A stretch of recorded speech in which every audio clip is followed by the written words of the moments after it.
Bienvenidos a nuestros estudios, a cada uno de ustedes. Entremos al tema de hoy desde una historia. Se cuenta que hace algún tiempo, mucho tiempo, existió un pintor famoso, un pintor talentoso, joven, que se le ocurrió una gran idea y pensó en pintar un retrato que fuera de un hombre en el que se sintiera la presencia de Dios, en el que se alcanzara a ver una paz profunda, una armonía, una belleza, algo celestial, algo de paraíso. Para esto necesitaba un modelo y comenzó a buscar al modelo. Fue a visitar los lugares de artistas, fue a buscar entre los poetas, buscó en las iglesias, entre las órdenes de monjes, etc. Y después de mucho trabajo, finalmente encontró a un pastor que vivía allá en el campo y que realmente en sus ojos se veía la luz de lo divinal, en sus expresiones, en su piel, en sus gestos se veía armonía y algo completamente lleno de belleza, algo profundo de paz, de luz, y comenzó a pintar el retrato. Al final fue una obra maestra. Se vendieron miles de copias. Todo mundo encontraba muy hermoso el cuadro y quería tenerlo en su casa. Pasó el tiempo, pasaron unos 30 años, y cuando este famoso pintor ya estaba envejeciendo, se dio cuenta a través de sus experiencias de que realmente había mucho de maldad, que había mucho de perversidad en la naturaleza humana. Y entonces se le ocurrió pintar también un retrato, pero de un hombre en el que fuera un demonio, en que se sintiera la perversidad y todo lo más denso y pesado del ser humano. Completamente un hombre demoníaco. Buscó entonces al modelo y fue a cárceles, fue a bares, cantinas, fue a lugares completamente de perversión y finalmente no fue en un manicomio, sino que en una prisión donde encontré a un hombre condenado a muerte que había hecho lo peor, asaltante, bandolero, violador, asesino, etc. Y que era tan repulsivo, había tanta maldad y odio en su mirada, era tan desagradable su expresión, que fue el que eligió para hacer el retrato. Hizo el retrato, lo terminó, y era difícil ver artísticamente cuál de los dos era más hermoso en el sentido del trabajo de arte, porque los dos eran excelentes trabajos. Él pudo reunir ahí la naturaleza humana, los dos aspectos del ser humano, la parte divinal, celestial, bondadosa, profunda, y la parte perversa, endemoniada, diría usted, del ser humano.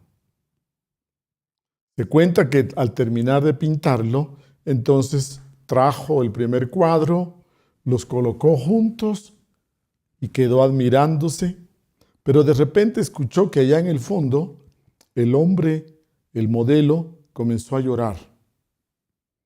Y se sorprendió y le pregunta: oye, ¿por qué lloras? ¿Qué es lo que te molesta al ver estas dos pinturas? ¿Qué te pasa?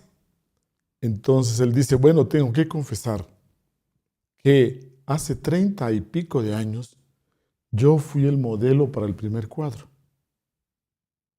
Pero después de 30 años, ahora en lo que me he convertido. Ahí termina este cuento. ¿Y cuál es la moraleja? La moraleja es que primeramente en estos dos cuadros vemos el retrato de todo ser humano. Todo ser humano tenemos en el fondo esa parte esencial, divinal, espiritual, esa parte de grandes valores y virtudes que podemos expresar. Y por otro lado tenemos el ego, tenemos esa parte pesada, el monstruo que todos escondemos bajo la cama cada noche. Esas dos polaridades de nuestra naturaleza. Pero también podemos reflexionar, además de esto, de que cuando nosotros llegamos al mundo, cuando somos infantes, cuando somos niños, expresamos toda esa armonía, belleza, alegría, paz, inocencia, y que conforme vamos creciendo y avanzamos en este viaje de la vida, como que nos vamos siendo, usted diría, malos y completamente pasamos a ser personas calculadoras, comenzamos a tener malicia, comenzamos a generar esa parte egoica de orgullo, ostentación, pasiones, vicios, etc. Y este viaje que comienza con luz, conforme avanza, se va haciendo más oscuro, y cuando llegamos a ancianos, a viejos, quizás llegamos pervertidos, degenerados, con mucha maldad, con mucha resentidos, envidias, odios, etc. Cuando debería ser a la inversa. Debería ser a la inversa, que comenzamos aquí con poca luz y al final del viaje deberíamos tener ya bien desarrolladas esas luces, esa conciencia.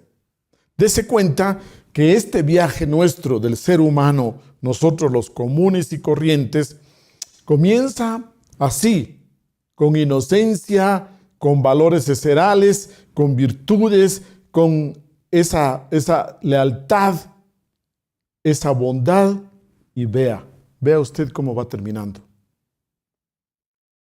¿Qué es lo que nos pasa?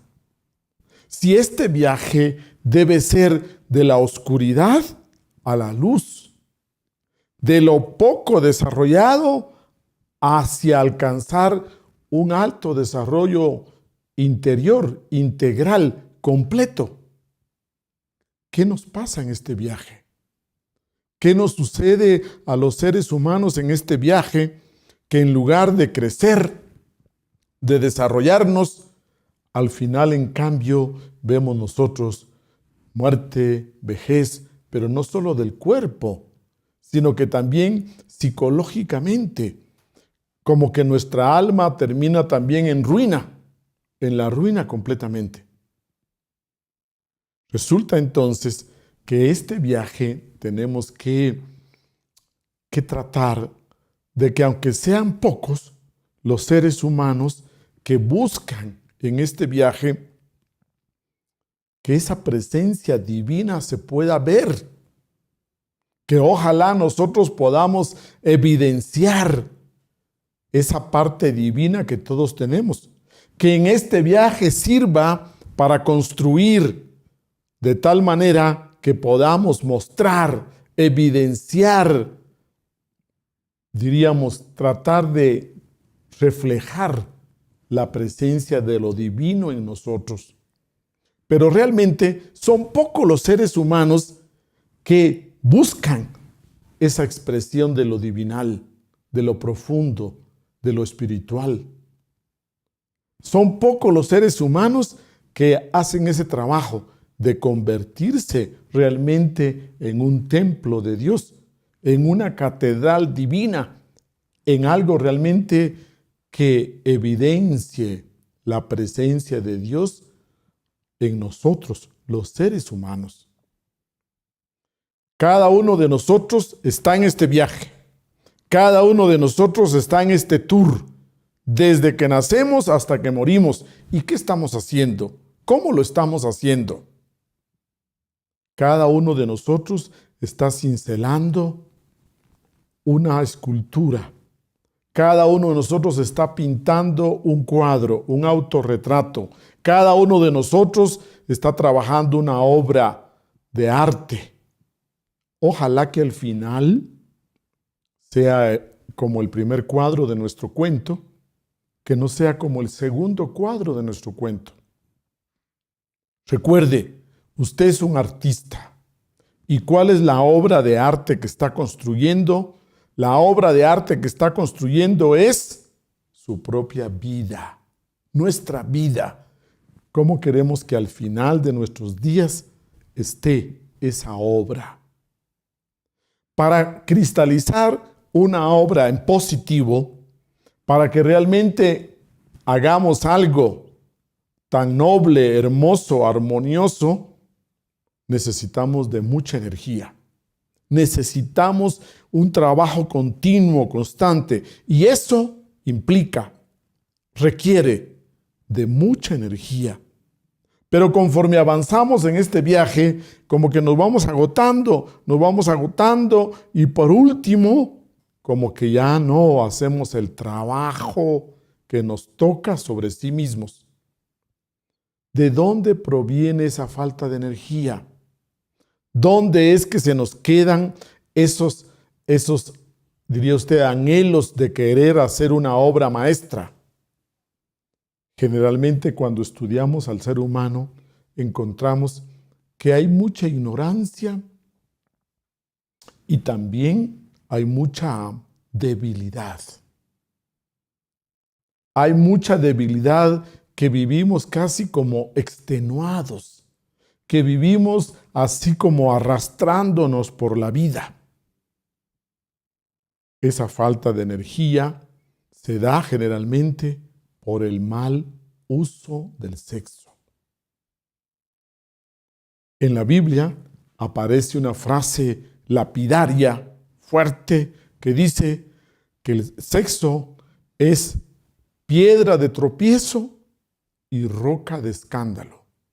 Y dése cuenta que se cumple, que en cada familia, en cada grupo humano hay escándalos sexuales, ese tipo de desórdenes sexuales.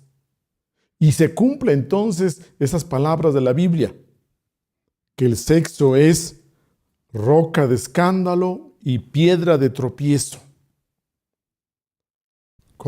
Tratemos de entender a qué se refiere esto. Entonces, hablemos de que el sexo es un poder. El sexo es una función divina.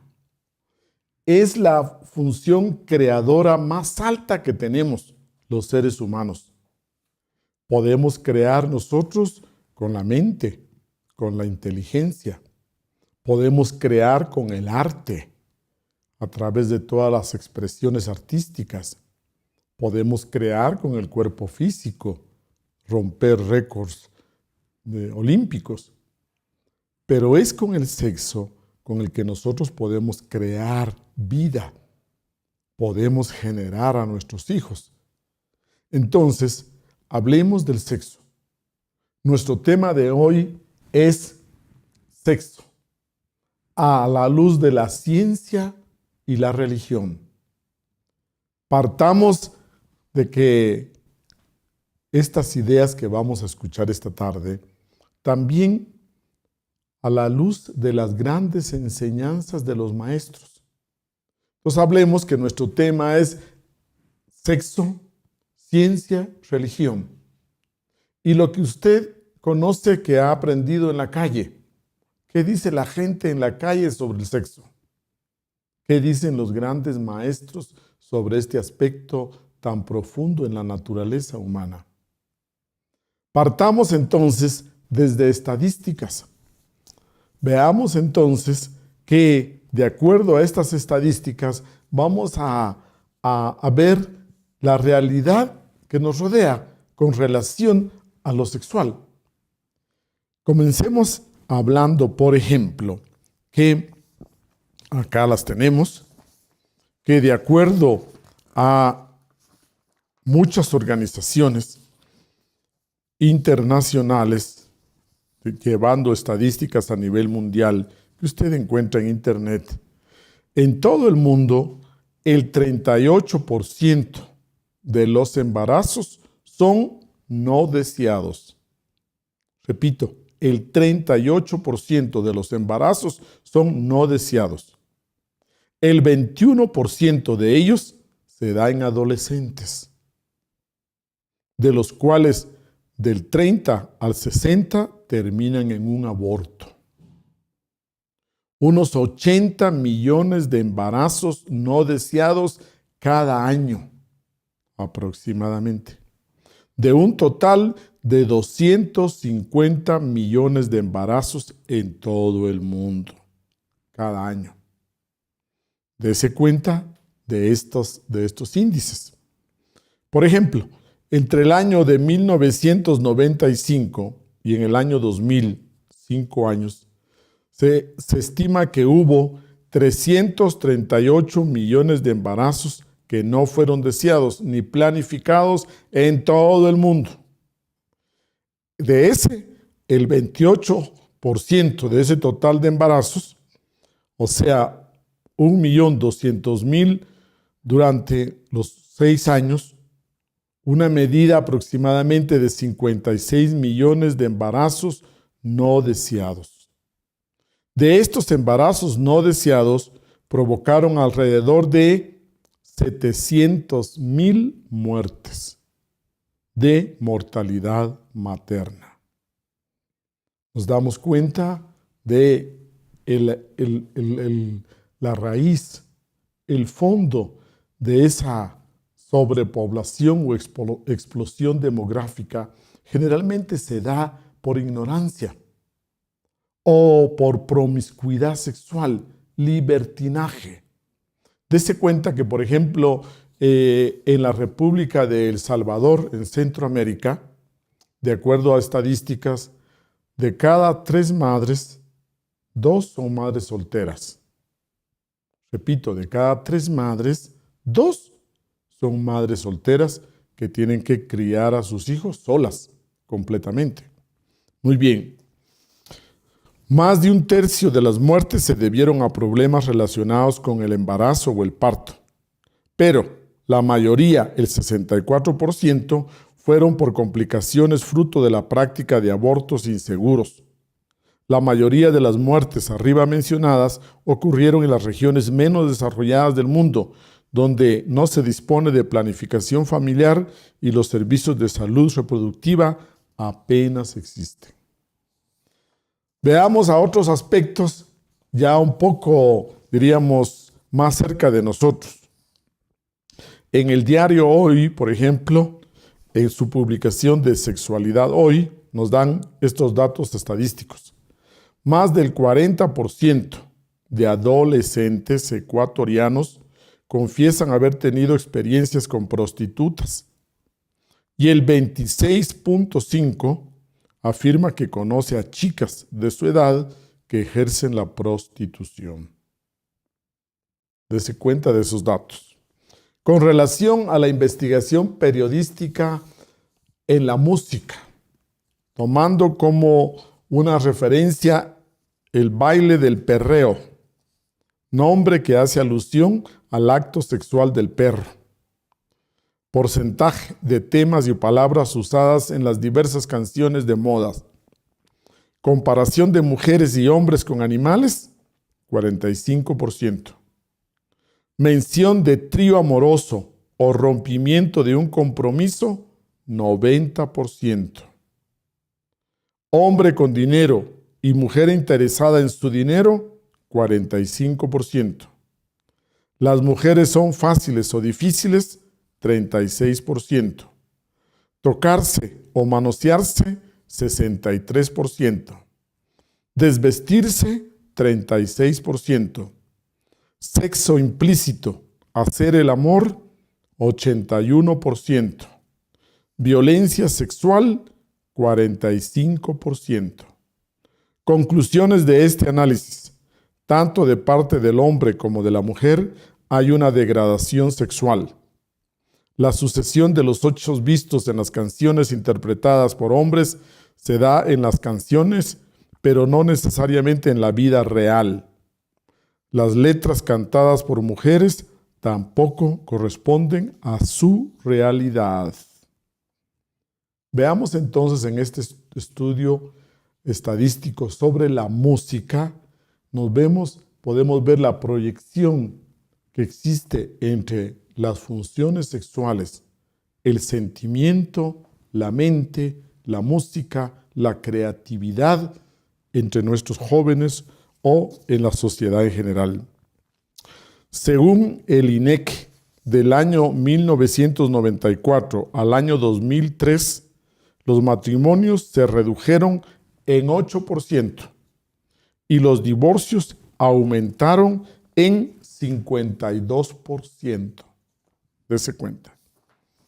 De acuerdo a esas estadísticas, tenemos también lo siguiente. A esta encuesta, a este dato estadístico, lugar donde tuvo su primera relación sexual. En su casa, hombres 11%, mujeres 28%. En casa de un amigo, hombres 25%, mujer 21%. En un motel o en un hotel, hombres 12%, mujeres 35%. En cualquier otro lugar, hombres 41%, mujer 28%. Siguiente pregunta.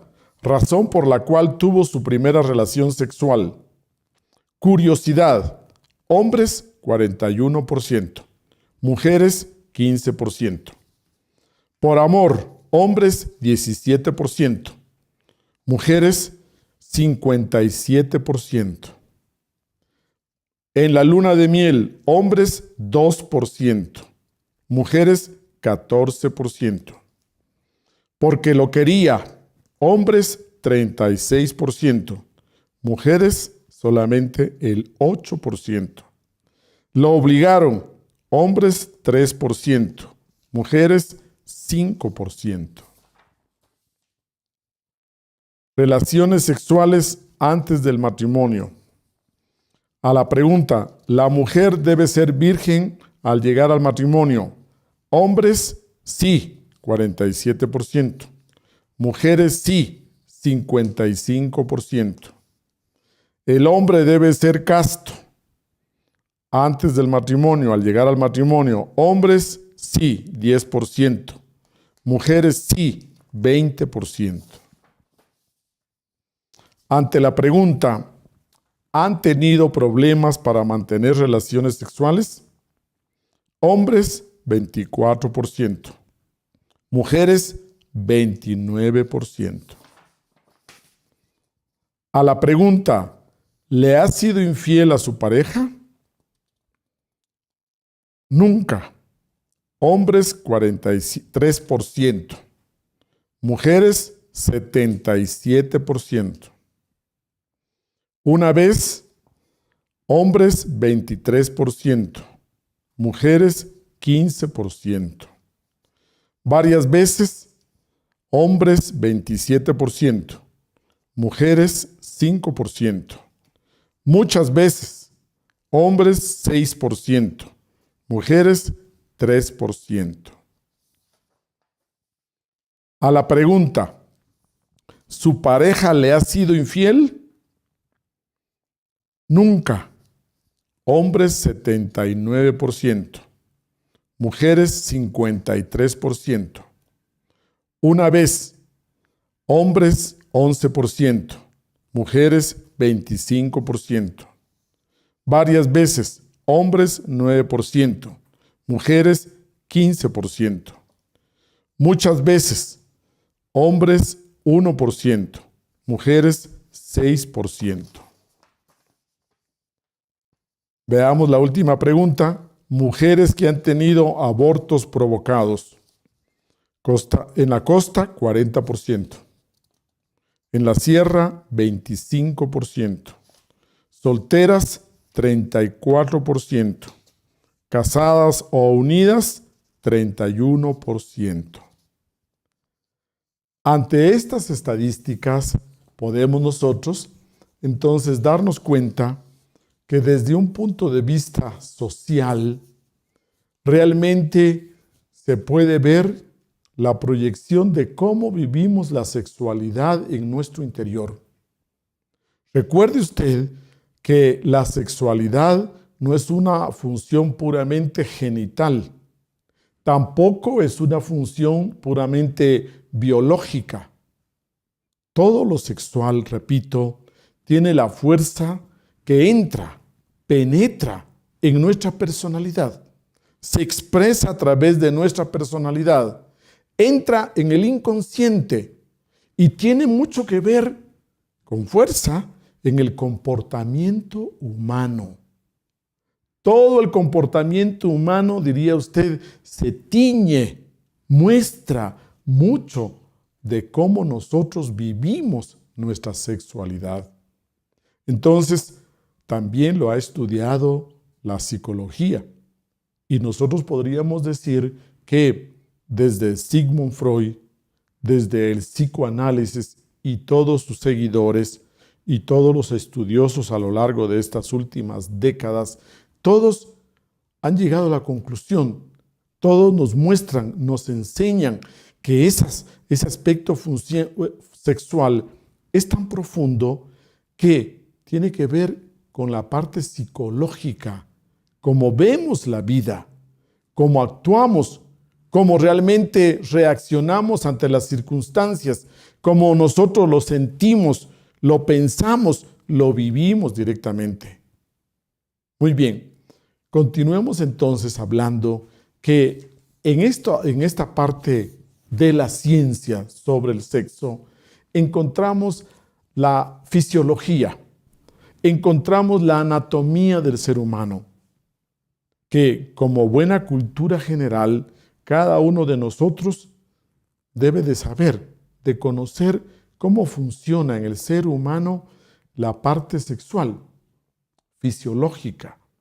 Cada uno de nosotros tiene que tener la educación suficiente para conocer que en los varones nosotros tenemos una próstata, dónde está ubicada la próstata, que nuestro aparato reproductor está conformado de testículos, del escroto, está conformado por el pene, el glande, el cordón, el conducto espermático. Cada uno de nosotros tiene que tener esa cultura general. Es parte, diríamos, de ese conocimiento.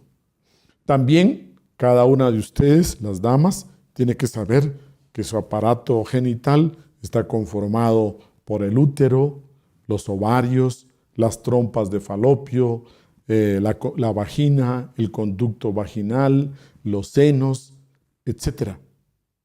Es decir, que debe ser parte de nuestro interés, parte de ese conocimiento de sí mismos.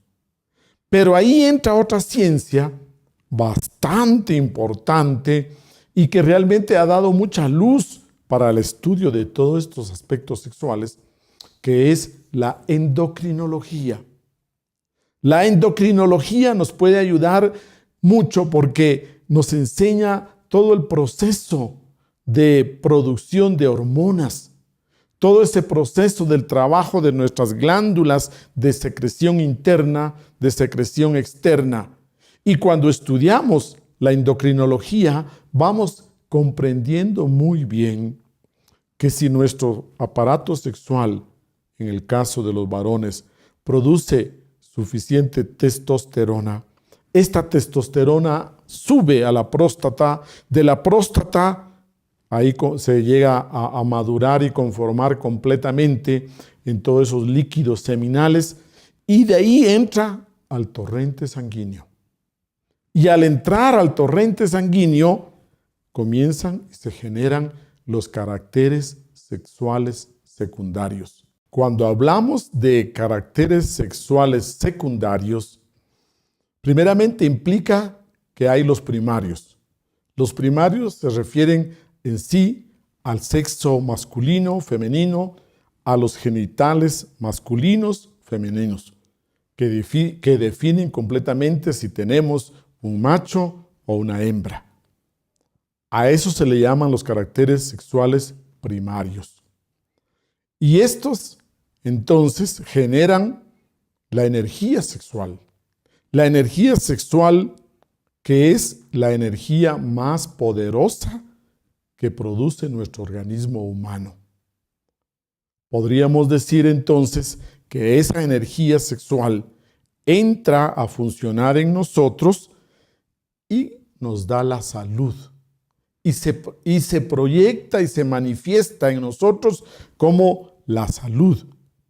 Cuando las gónadas sexuales están funcionando plenamente, esa energía sexual que tiene calcio, lecitina, fósforo y otros componentes múltiples, usted puede entonces deducir que el calcio sirve para el sistema óseo, la lecitina sirve para el cerebro, el sistema nervioso, el fósforo también para el cerebro, por ejemplo, y la testosterona entra en nosotros y conforme vamos desarrollándonos, cada una de las partes nuestras tienen que ver directamente con esa energía.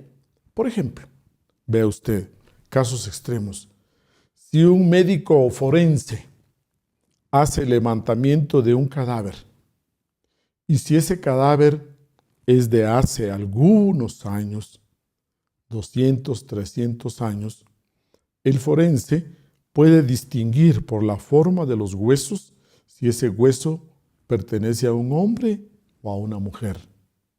Es decir, que desde la parte más profunda de nosotros, un fémur de un hombre será diferente que el fémur de una mujer. Una clavícula de un hombre será distinto a la clavícula de una mujer. La energía sexual va definiendo completamente desde la parte ósea. Y luego en la parte muscular, usted ve que en el cuerpo del hombre los músculos y las grasas se acumulan de una manera, y en la mujer los músculos y las grasas se acumulan de otra manera, dándole el característico cuerpo femenino. Veamos ahí cuánto tiene que ver la energía sexual con nuestra salud. Y luego entran los caracteres sexuales secundarios, que usted podría decir que los cabellos, los vellos, la barba, el bigote, son diferentes. Se acomodan de diferente manera entre el hombre y la mujer. Luego vemos la voz masculina, femenina, y luego vemos la parte de los instintos. Los movimientos de un hombre son diferentes a una mujer. Y luego su parte psicológica, la psicología femenina y masculina, sus sentimientos, la forma de ver la vida, de pensar, la forma de reaccionar ante la vida. Todo esto se conoce como los caracteres sexuales secundarios. Usted diría que para que hablemos de un hombre de plena salud, que disfruta de plena salud, tenemos que ver esos caracteres sexuales secundarios bien marcados, bien definidos, para que veamos nosotros a una femina, a una mujer bella, hermosa, le vemos esos caracteres sexuales secundarios femeninos. Entonces, hablamos que la endocrinología nos ha ayudado a comprender la importancia de la energía sexual en la salud, en el día a día, en la salud de todos los días. Y también nos ha dado luz para comprender que cuando por algún accidente, cuando por alguna circunstancia particular, un hombre, por ejemplo, pierde sus testículos, pierde las gónadas sexuales y queda castrado, diríamos, entonces comienza a modificarse la voz, comienza a acumularse grasas en diferentes partes del cuerpo, comienza a perder esa vitalidad. Y si realmente se descuida mucho, si no se le ayuda médicamente, entonces diríamos que en ese hombre aparecen, diría usted, síntomas y nos hace recordar a un niño o a una mujer vieja. Lo opuesto, diría usted, en una mujer, cuando de alguna manera se pierde esa energía sexual femenina, entonces nosotros encontraríamos que nos hace acuerdo de un hombre o de un hombre viejo. Démonos cuenta entonces que cuando hablamos de salud, estamos hablando que todo nuestro sistema glandular funciona recíprocamente, estimulándose todas las glándulas, las unas con las otras.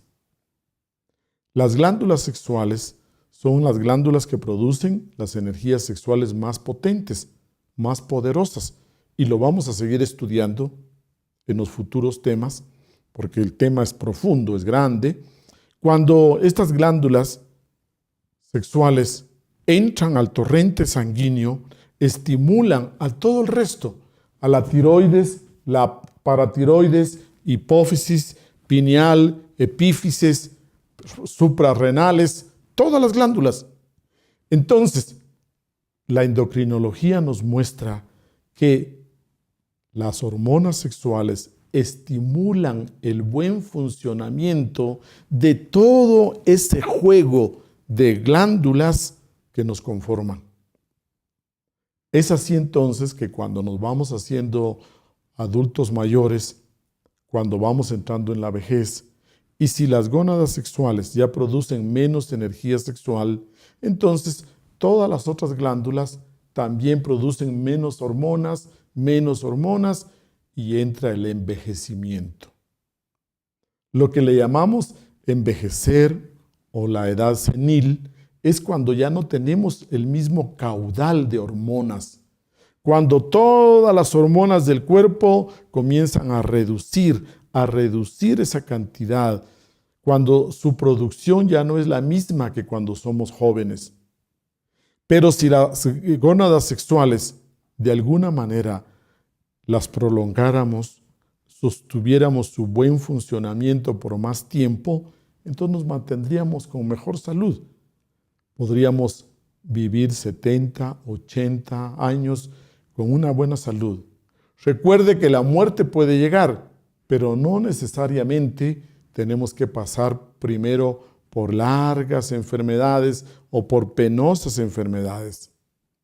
Muy bien, la endocrinología nos muestra con toda claridad que, pongamos atención, que así como parte de esas hormonas sexuales entran al cuerpo, se asimilan y estimulan las otras gónadas, glándulas, así como esas gónadas funcionan y el cuerpo asimila, increta, diría usted, y asimila esas hormonas, de la misma manera, el cuerpo entonces puede asimilar en mayor cantidad esa energía sexual.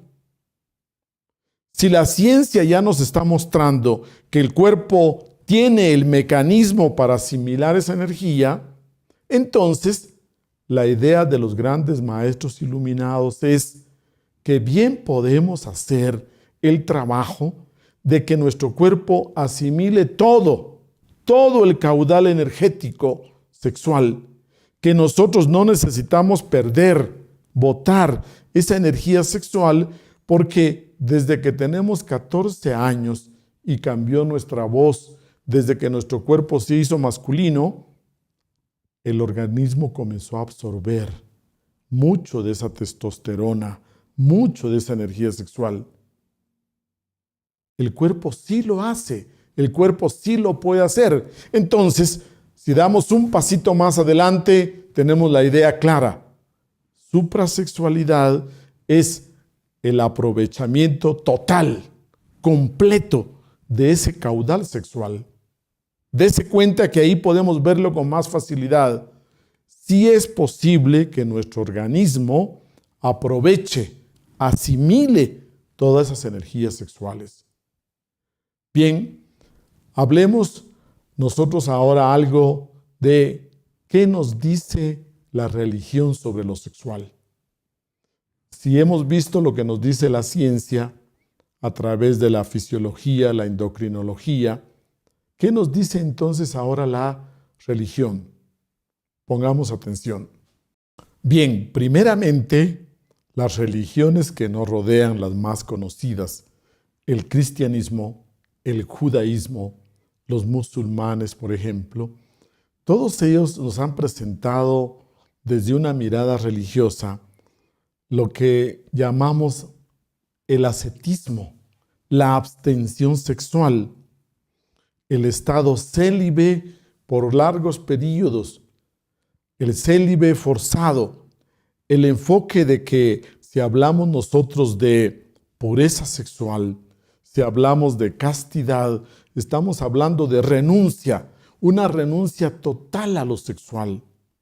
Y muchas veces las religiones han presentado al sexo como también el pecado original. Lo han presentado con ese tinte de que es algo pecaminoso, que es algo sucio, que es algo de miedo, que es la fuente de la maldad, que tiene relación con todo aquello de vergüenza, miedo, temor, culpa.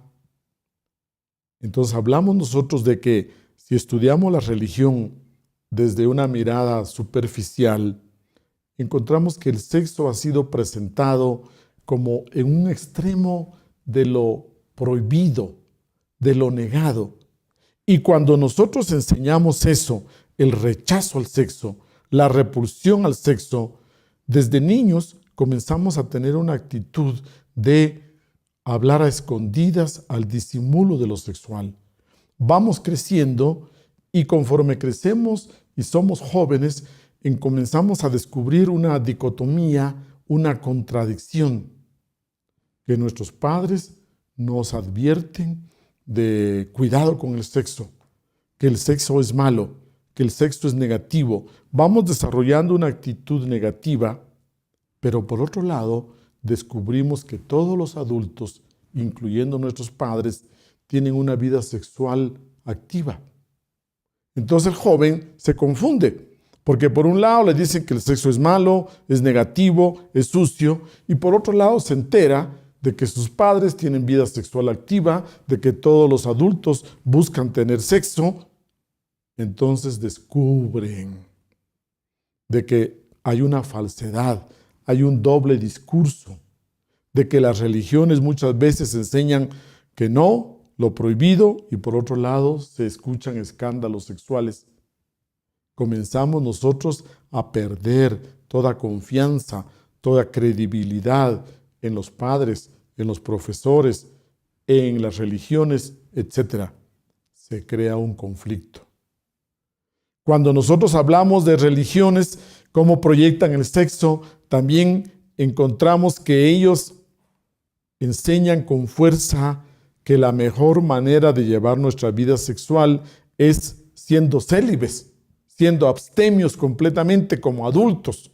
Y tenemos la idea de que la castidad, la pureza sexual tiene que ver con una persona sola, sin vida sexual totalmente, un asceta, un célibe. ¿Y de dónde viene esa creencia?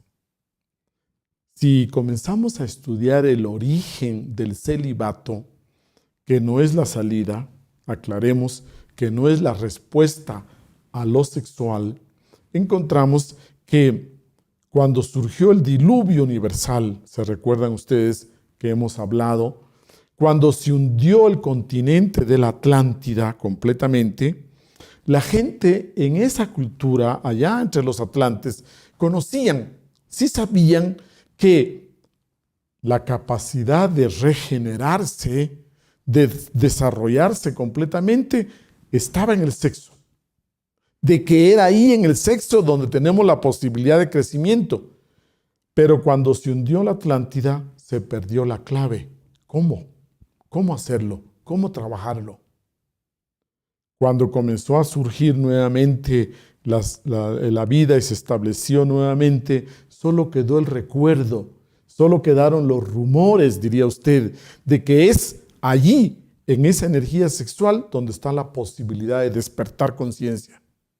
Pero como la gente no sabía cómo, entonces simplemente llegaron a una conclusión. Bueno, sabemos que es en el sexo, pero como no sabemos cómo, entonces simplemente abstengámonos, no hagamos nada.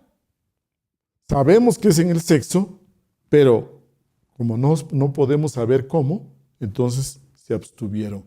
Y fue así como comenzaron a surgir las primeras órdenes y grupos de monjes célibes, monjas célibes, por allá en la India, por allá en el Tíbet, por allá comenzaron a surgir. O sea, eso no es una idea nueva del cristianismo, no, eso surgió por la ignorancia de hace muchos siglos.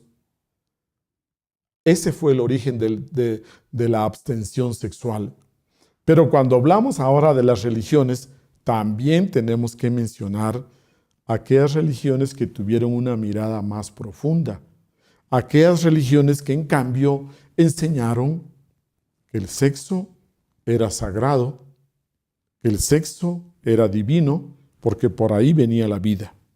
Entonces vaya usted a visitar a la India, vaya usted a visitar en el norte de la India y en el Tíbet, y se va a encontrar con que en muchos templos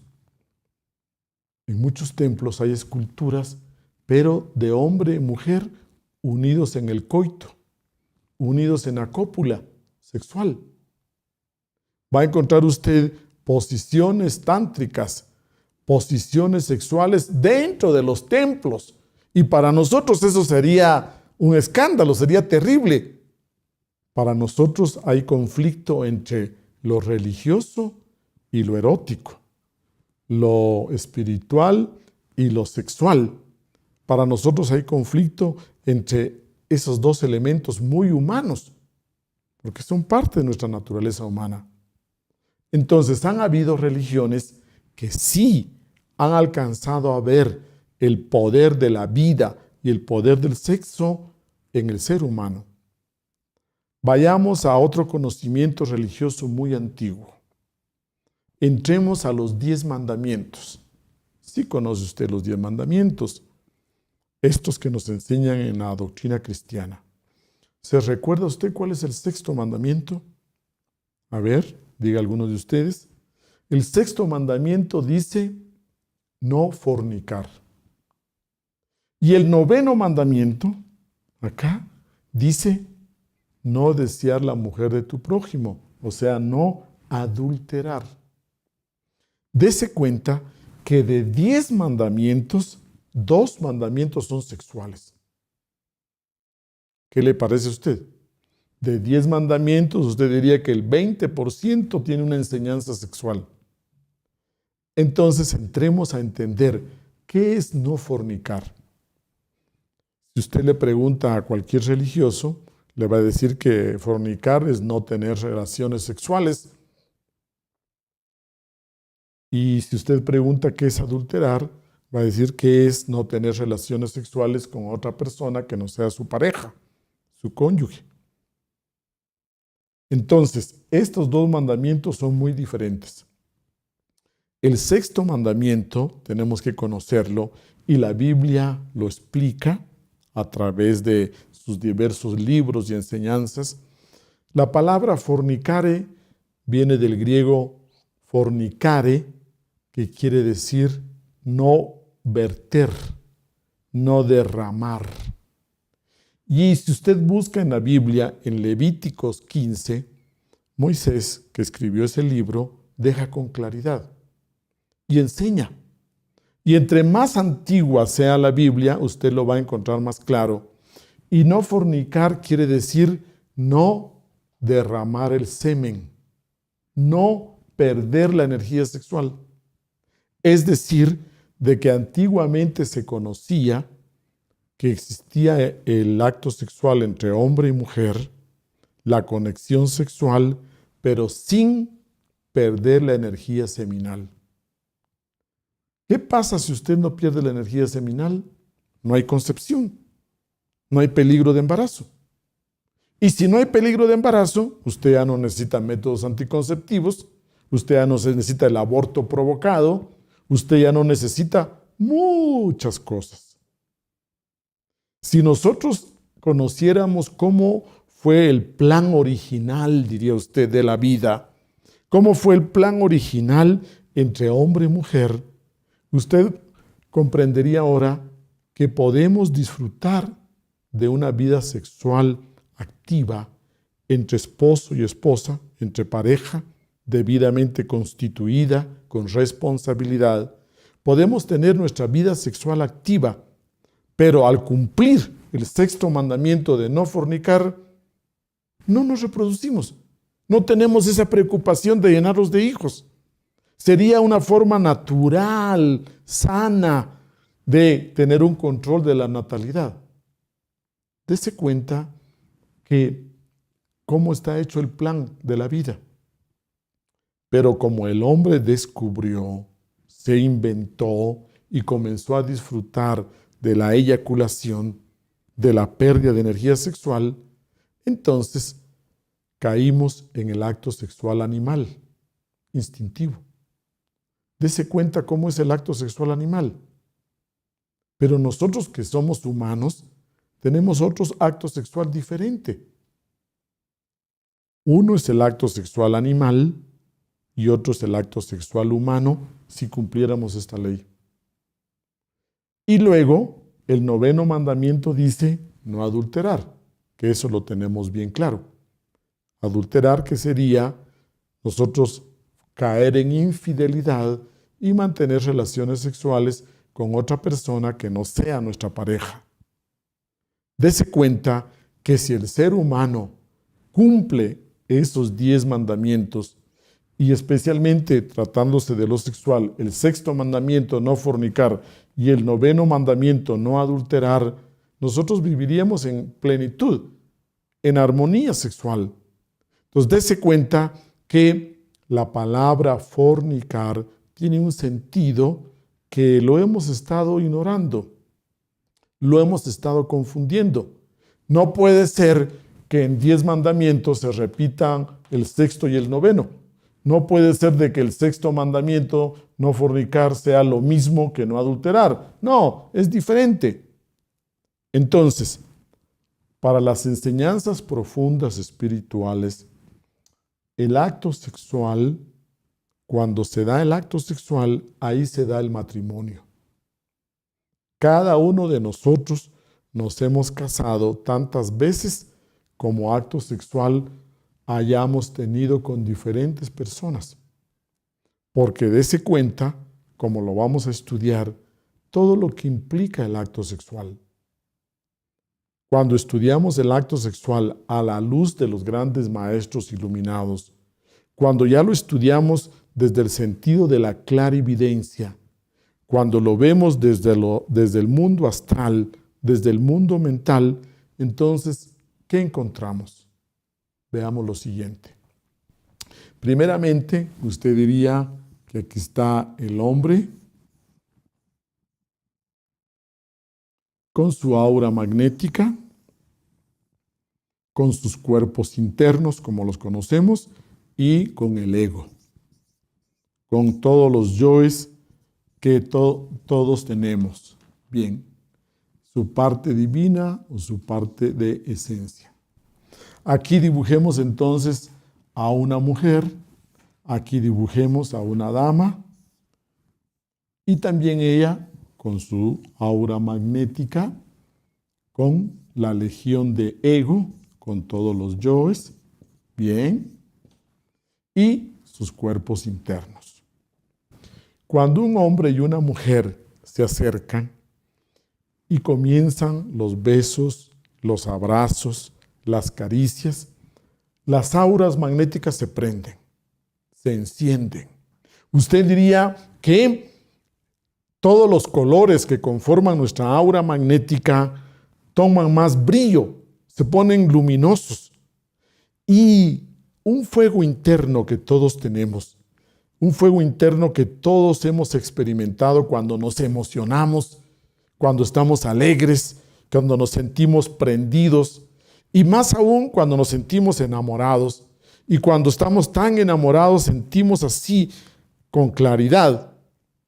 Y cuando viene la excitación sexual con esa persona amada, cuando hay amor entre esas dos personas, todos estos colores se prenden, se encienden completamente. Usted diría que entre más besos hay, entre más caricias eróticas hay, cuando comienza ese juego en el que entra la piel, cuando comienza ese juego en que entran los sentidos, el tacto, la vista, entra el olfato, entra el gusto, vienen los besos, etcétera, las caricias. Cuando hay una plena excitación, estas auras están completamente encendidas. Cuando ya llega la conexión sexual, entonces el aura de él y el aura de ella se mixtaponen, diría usted. Las dos auras se funden y se forma una sola bola de fuego. Se forma una sola bola de fuego y usted dibujaría así, la de él, la de ella, y se ve como un corazón. Así, la una sobre la otra. No solo que los cuerpos están unidos, sino que las auras magnéticas, los cuerpos astrales, el mental, se fusiona completamente. En ese momento hay un intercambio del ego.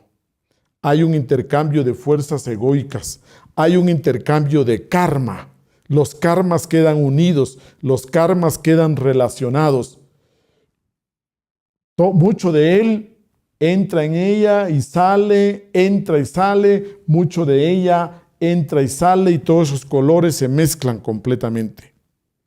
En ese momento, así que se ve tan luminoso, clarividentemente, repito, cuando llega la eyaculación masculina o el orgasmo femenino, esa energía sale y usted ve que el nivel de energía cae y estos colores se opacan completamente. Se pierde toda esa luminosidad. Pero por otro lado, si esta pareja conoce la suprasexualidad, si esta pareja conoce el trabajo de un sexo superior, estos colores se sostienen. Y cuando llega al final la práctica y sin que haya eyaculación, sin que haya orgasmo, se separan, cada uno se lleva esos colores encendidos. Cada uno se queda con su aura prendida. Y podemos ver en él colores que corresponden a ella y en ella colores que corresponden a él. Los karmas quedan amarrados. Se hace el nexo kármico entre ellos dos.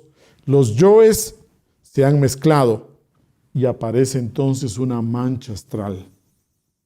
Cada acto sexual nos deja una mancha astral. Esa mancha astral tiene que ver con la otra persona. Se separan los dos y hasta por 48 horas podríamos ver clarividentemente esos colores encendidos, los de ella y los de él. Resulta entonces que cuando se habla en la Biblia de hacer una sola carne, que el hombre abandona a sus padres, busca una pareja y se une con su pareja y se convierte en una sola carne, es real. Pero no es solo a nivel físico, es a nivel interno. Si nosotros conociéramos la profundidad, todo lo que implica hacer el amor, entenderíamos que no es una cosa como lavarse las manos, no es una cosa únicamente biológica, porque muchos jóvenes actualmente toman el acto sexual tan a la ligera, se les está enseñando de que el acto sexual es algo completamente un acto únicamente biológico que no tiene nada que ver con la conciencia, con la psicología, con las emociones, con los sentimientos, con el amor. Entonces, no le estamos dando, no lo estamos conociendo con toda su profundidad. Manchas astrales quedan en él y manchas astrales quedan en ella. Si nos unimos luego sexualmente con otra persona, habrá otra mancha y aquí habrá otra mancha. Pero dése cuenta que de cada relación sexual nos vamos quedando con algo de las otras personas. Vamos quedándonos con algo de cada una de las parejas con las que hemos tenido intimidad sexual. A la larga, una persona que haya tenido 12, 14 parejas, o sí, con cada una de los enamorados y las novias o marinovias, como se llaman ahora, entonces lógicamente que cuando queremos nosotros trabajar nuestro ego, cuando queremos despertar conciencia, no solo tenemos que luchar con el ego personal propio, sino que tenemos que luchar con otras fuerzas que pertenecen a otras personas. Ahora imagínese usted otra situación más grave. Que nuestro hijo de 17 años vaya y se acueste con una prostituta. Entonces usted puede imaginarse el nexo que se forma con esa naturaleza pesada, densa, de una prostituta de 10, 15 años de profesión. Se imagina la contaminación psíquica, diríamos, con la que queda este joven al entrar en esta relación. Hablemos nosotros que cuando estudiamos el acto sexual tenemos que verlo no tan superficialmente. Muchas veces únicamente tomamos la precaución de enfermedades venéreas, tomamos la precaución del SIDA, tomamos la precaución de no quedar embarazadas, de no tener hijos con tal o cual mujer. Simplemente tomamos precauciones muy físicas. Pero si supiéramos en el fondo todo lo que implica en nuestra vida psicológica. Recuerde, para que usted tenga una idea clara, si esta mujer ha enviudado y esta mujer viuda ha tenido un esposo alcohólico, y pongámoslo así con ejemplos extremos, y drogadicto. Y este jovencito se casa con esta viuda y este viejecito entra y lleva una vida sexual ya activa de pareja. A la larga va a comenzar a sentir esos impulsos de alcoholismo, va a comenzar a sentir esos impulsos de drogadicción porque los comienza a asimilar a través de ella. La vida sexual activa por periodos largos nos lleva a que nosotros realmente intercambiemos nexos fuertes de karma, de conciencia, de ego y ya a lo largo de nuestro cuerpo astral. Estas manchas astrales también cumplen una función, para que usted tenga la idea clara. Cuando volvemos a nacer, cuando retomamos de nuevo cuerpo físico y renacemos, retornamos, traemos esa mancha astral en el cuerpo astral y cuando estas dos manchas entran en contacto, nos reencontramos con esas personas. Si usted ha vivido por 30 años con su pareja y tiene una mancha astral fuerte con su pareja, esto servirá para que en la siguiente vida usted de una mirada tenga el flechazo y sienta algo especial con la otra persona. Esto que nos llevamos en el cuerpo astral también tiene su utilidad, porque gracias a esa mancha astral nos reconocemos, nos reencontramos, nos volvemos a gustar. Aparece Cupido y nos sentimos atraídos. Entonces recuerde, todo es dual. Esta mancha astral hace que nos reconozcamos con nuestra pareja pasada, con nuestra esposa pasada de 20 años, de 30 años de matrimonio. Pasemos a otra idea de las grandes religiones y que corresponde a las grandes enseñanzas de los maestros iluminados. Hablemos de que en el universo hay 3 fuerzas primarias. Usted diría que las 3 fuerzas primarias son la fuerza activa, la fuerza pasiva y la fuerza neutra. En términos religiosos, nosotros hablamos de la Trinidad y hablamos entonces de, de Dios Padre, de Dios Hijo y de Dios Espíritu Santo.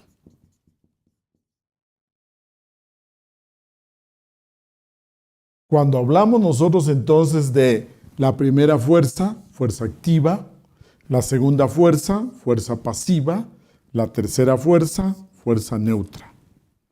Hablamos que esas tres fuerzas son el origen de toda creación y también existen en nosotros. Dese cuenta que todo lo macro existe en lo micro.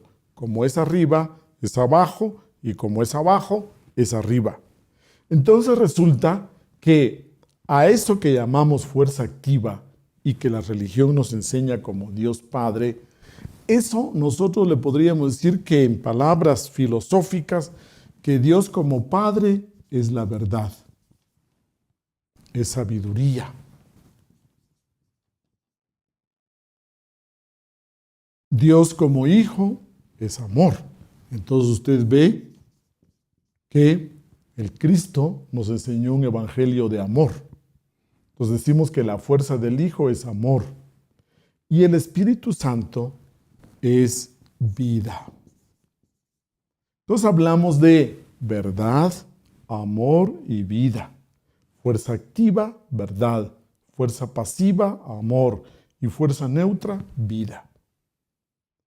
Hay otras personas que prefieren estos nombres, pero es lo mismo, son las mismas palabras. Entonces resulta que si usted dice en nosotros los seres humanos, ¿dónde está Dios como Padre? Dios como Padre está aquí, en la cabeza, la verdad, la sabiduría. Dios como Hijo, ¿dónde está? En el corazón, porque es el amor. Y Dios como Espíritu Santo, ¿dónde está? Que es la vida, en el sexo. Entonces, dése cuenta que esos son tres puntos vitales en el ser humano. Si usted se accidenta la cabeza, es cuestión de vida o muerte. Si usted se accidenta el corazón, es cuestión de vida o muerte. Y lo sexual. Entonces, estos tres puntos son tres puntos de, diríamos, la sede, la base de estas fuerzas. Dios como Padre es la verdad, la sabiduría, la cabeza. Repito, Dios como Hijo es el amor, corazón.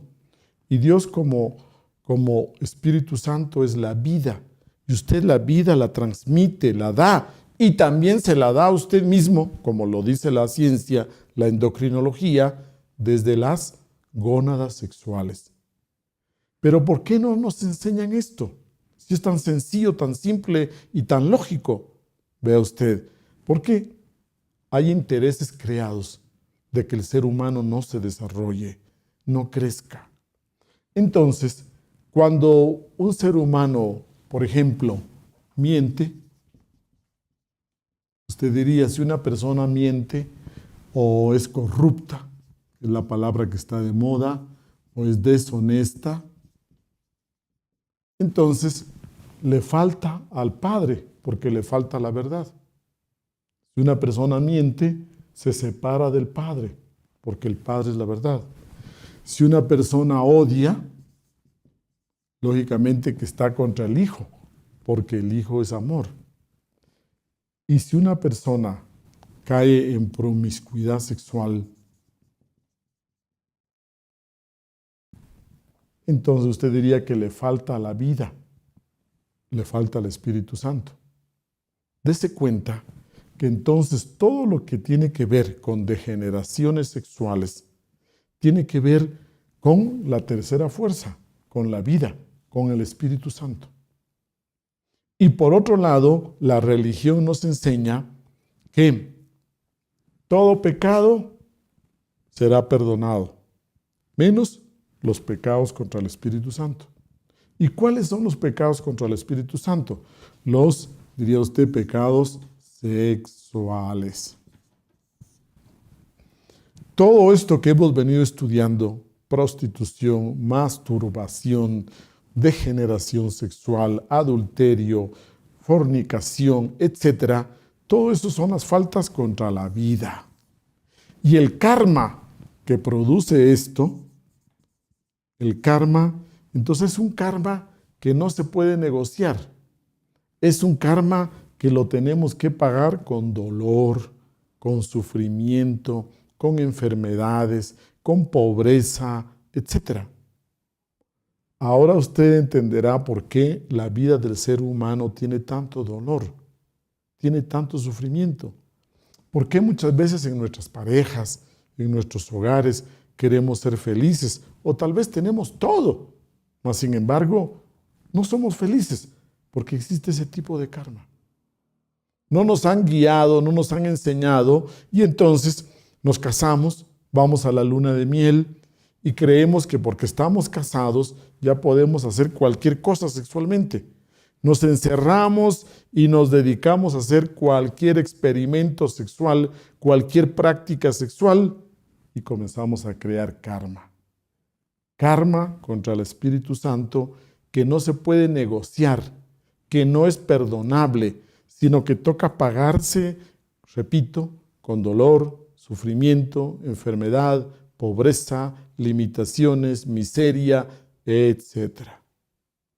Ojo, póngale cuidado a su vida sexual, porque puede ser de que nos traiga muchos problemas.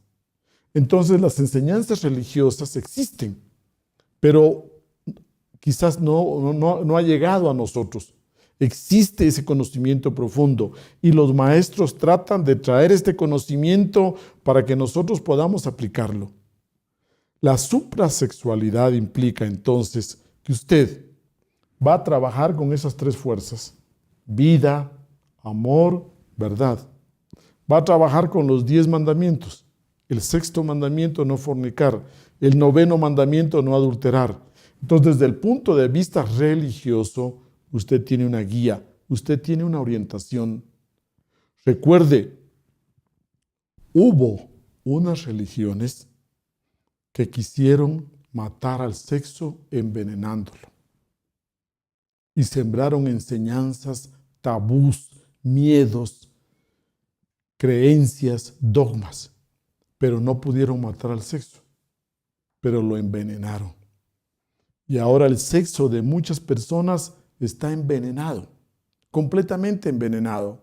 Usted muchas veces conversa, o en estas clases, cuando nosotros hemos dado estos cursos en diferente lugar, con diferente público, y muchas veces esa señora elegante, esa señora con su familia establecida, se acerca y dice: oiga, no me gustan esas clases de lo sexual.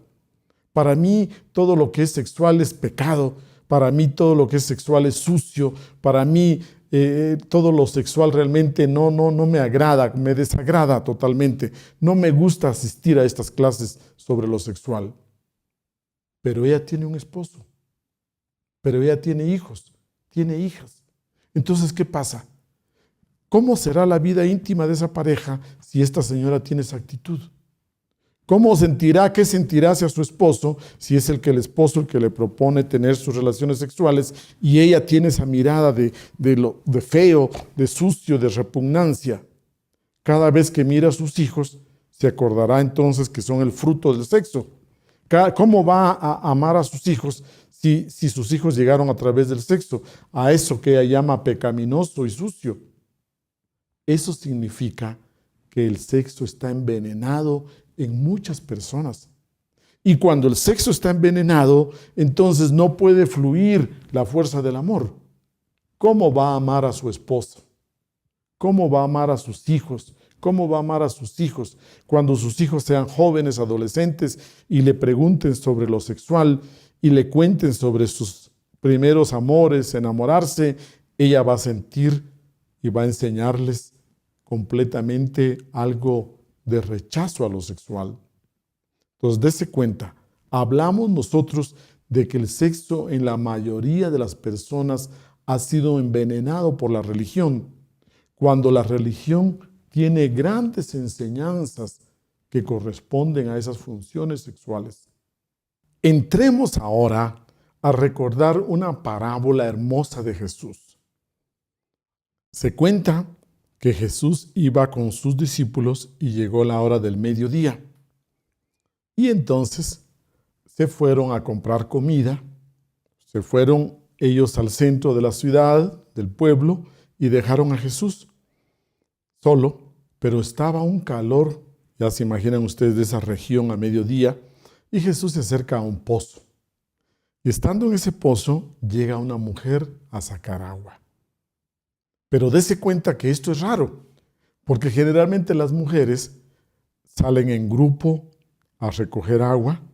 Casi ninguna le gusta ir sola, sino que siempre les gusta ir conversando y van varias. Y generalmente en los pueblos van a traer agua en la mañanita, cuando no hay mucho sol, o en la tarde, a las 4 o 5 de la tarde, cuando también el sol ha bajado. Pero esta mujer llega al pozo a sacar agua y llega sola. Y a mediodía con ese sol, algo como sospechoso, ¿no? Y se encuentra con Jesús. Y Jesús le dice, oye, tengo sed, dame de beber. Y la mujer samaritana dice que le dice, oye, pero tú siendo judío, ¿cómo es que me pides agua? ¿Cómo es que me hablas? Si entre ellos no se comunicaban, no se hablaban, hay cierta distancia, diría usted, cierta discriminación entre ellos. Entonces Jesús le dice, bueno, si supieras con quién hablas, le pedirías del agua de la vida eterna. Y la mujer le dice, ¿qué agua de la vida eterna me vas a dar si tú no tienes ni con qué sacar agua del pozo? Pues Jesús le repite, le dice, te daría del agua de vida eterna. Entonces la mujer le dice, bueno, si tienes de verdad esa agua de la vida eterna, dámela, porque yo entonces no tendría que venir a sacar agua aquí todos los días. Dadme de esa agua. Entonces Jesús le responde, bien, anda y llama a tu marido. ¿Qué tiene que ver el marido? Le dice, anda, llama a ver a tu marido. Entonces la mujer le responde, no, no tengo marido. Y Jesús, viéndola clarividentemente, le dice, bien dices que no tienes marido porque 5 has tenido, y el que tienes ahora no es tuyo. O sea que parecía que era una mujerzuela que tenía un amante, un hombre casado, porque le dice, y el que tienes ahora no es tuyo. Lea usted esa parábola tan hermosa. ¿A qué se está refiriendo eso? Jesús le dice, ven, trae a tu pareja y yo te enseño la suprasexualidad, con la cual nunca más volverás a tener sed, porque tendrás el agua de vida eterna. ¿Cuál es el agua de vida eterna? Son nuestras energías sexuales. Usted tiene un agua, esa agua es de vida eterna, porque ahí cada vez que el hombre eyacula hay 500 millones de espermatozoides que dan vida. Entonces usted tiene su fuente de agua de vida eterna. Si usted busca la fuente de la eterna juventud, ya sabe dónde está. La fuente de la eterna juventud está ahí en las gónadas sexuales. Es la energía sexual. Y con esa energía sexual podemos darnos vida continuamente.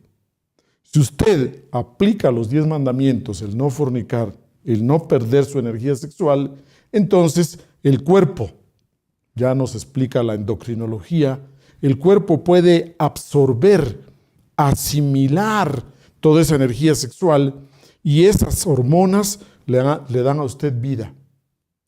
Pero cuando hablamos de suprasexualidad, vea las ventajas. Primeramente, es un acto sexual, no es abstención. Queremos que quede claro. Es un acto sexual entre hombre y mujer, en parejas constituidas, responsables, establecidas entre esposo y esposa. Es un acto sexual sano, es un acto sexual natural, porque usted no necesita ninguna relación sexual rara, ninguna relación extravaginal, sino que es a través de los órganos genitales normales. Es un acto sexual que le va a dar mayor potencia sexual, porque dése cuenta que entre más usted transmuta, sublima y transmuta sus energías sexuales, esta energía se va haciendo más poderosa, más fuerte, y entonces usted encontraría mayor potencia sexual, mayor líbido sexual. También es un acto sexual que le da salud. le va a dar a usted más alegría por vivir, más optimismo, más energía para sus actividades. Usted se va a sentir con mucha energía para hacer lo que necesite, lo que quiere en su vida. Así es entonces como usted va a sentir que toda esta energía le ayuda a sus actividades intelectuales, emocionales, volitivas, conscientivas. Usted va a sentir que el fruto de ese esfuerzo de transmutar conscientemente estas energías sexuales repercuten en toda su naturaleza. Reflexione. Cuando usted ve una semilla, ve que hay una semilla en un espermatozoide, va todo el ser biológico de un hombre, todo el ser psicológico y todo el ser espiritual. En ese espermatozoide va todo lo que es un ser humano. Y si usted lo absorbe y si usted lo asimila, entonces retroalimenta todas sus funciones. No solo las físicas, no solo el cuerpo físico, sino que todas sus funciones. Pongamos un ejemplo sencillo. Usted recordará que en la Edad Media, en la época de Beethoven, de Mozart, de Chopin, de Liszt, la gente bailaba en las fiestas con esa música. Pero eso fue hace 300 años, hace 200 años. Pero ahora, si usted pone una música clásica de Beethoven en plena fiesta de reggaetón, en plena fiesta de perreo, ¿qué pasa?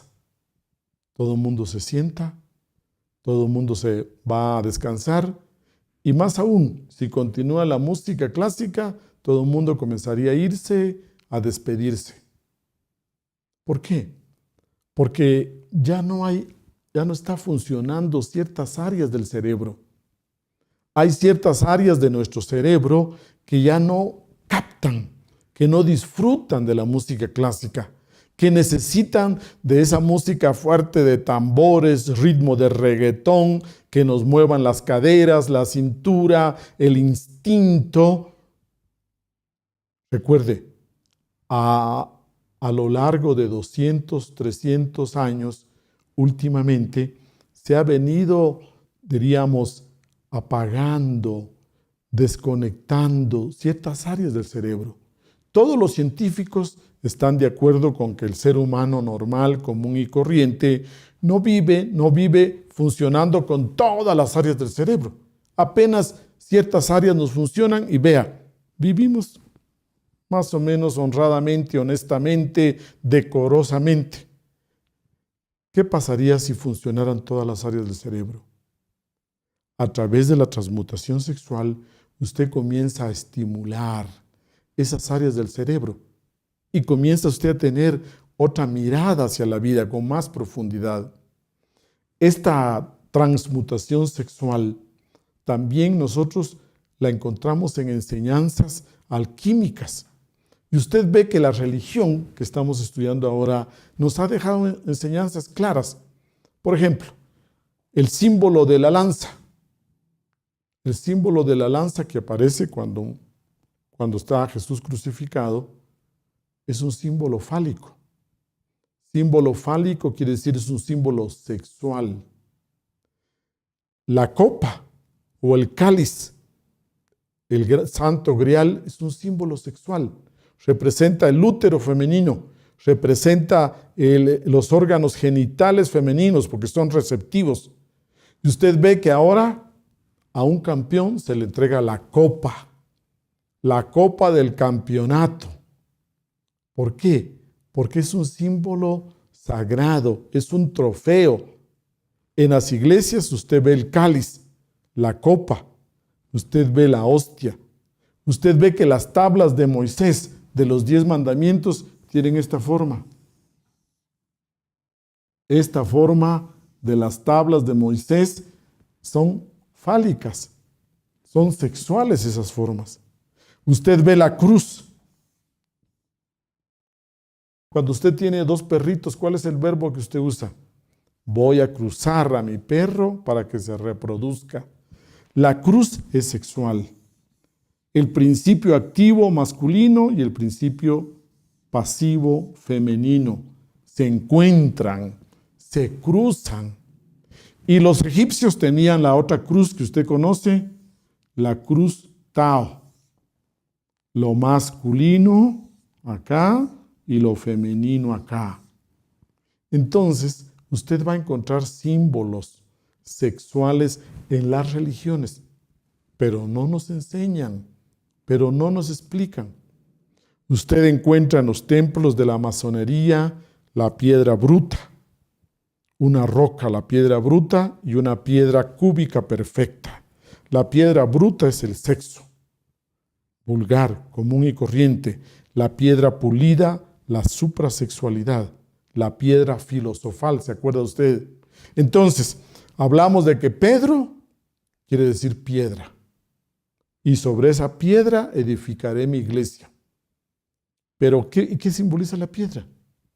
La piedra simboliza el sexo. Bien trabajado, sabiendo llevar nuestra vida sexual.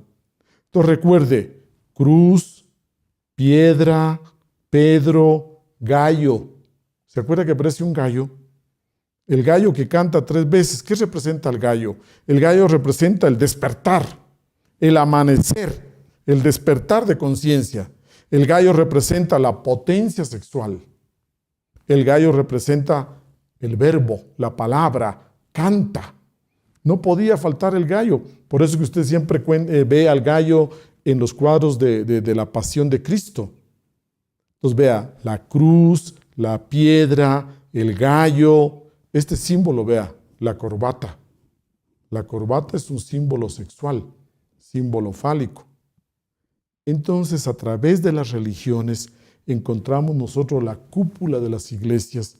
La cúpula de las iglesias es un símbolo fálico, mientras que la entrada a la catedral, usted ve la forma que tiene la entrada a la catedral, representa los órganos femeninos. Entonces, dése cuenta que en la religión hay bastantes enseñanzas, pero que están secretas. Los grandes maestros nos vienen a enseñar la suprasexualidad. ¿Usted se ha preguntado alguna vez cómo es la vida de los maestros iluminados? ¿Cómo es la vida sexual de los maestros iluminados? Ahora tiene la respuesta. Todos los grandes maestros, si usted ve Jacob, Elías, Zacarías, no eran célibes, no eran abstemios. Todos los discípulos de Jesús eran casados. Todos. Entonces aquí aparece una palabra, castidad. ¿Sabe qué significa castidad?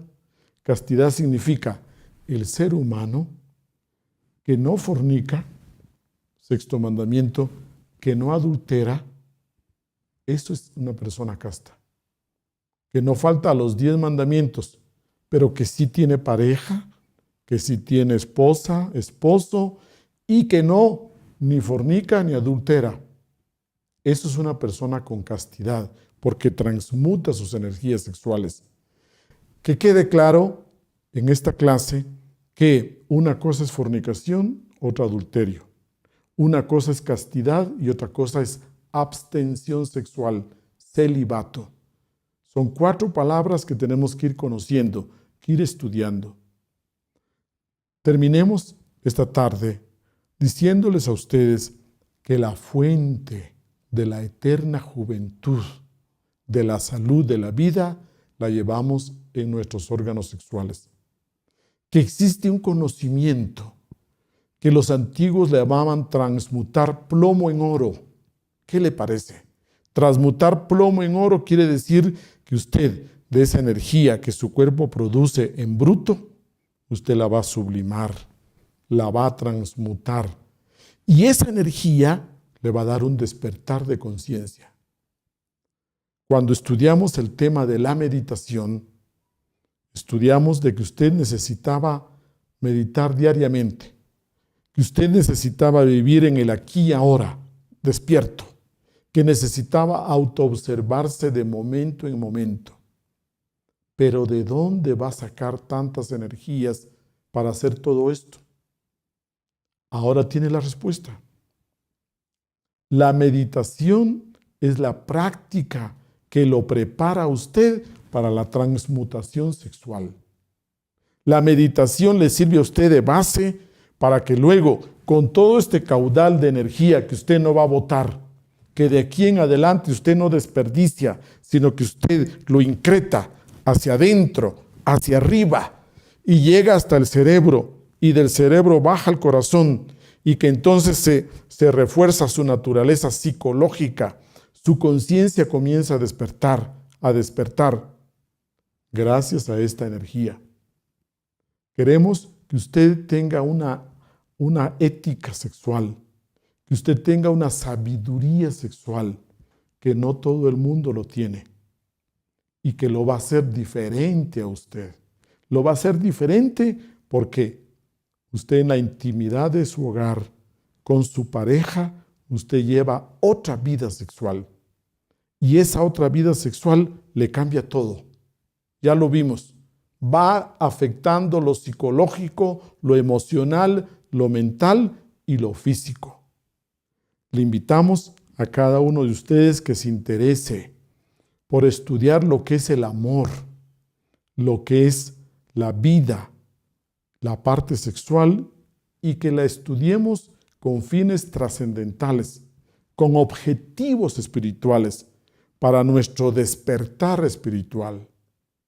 Bien, señores, hemos terminado. Hasta la próxima.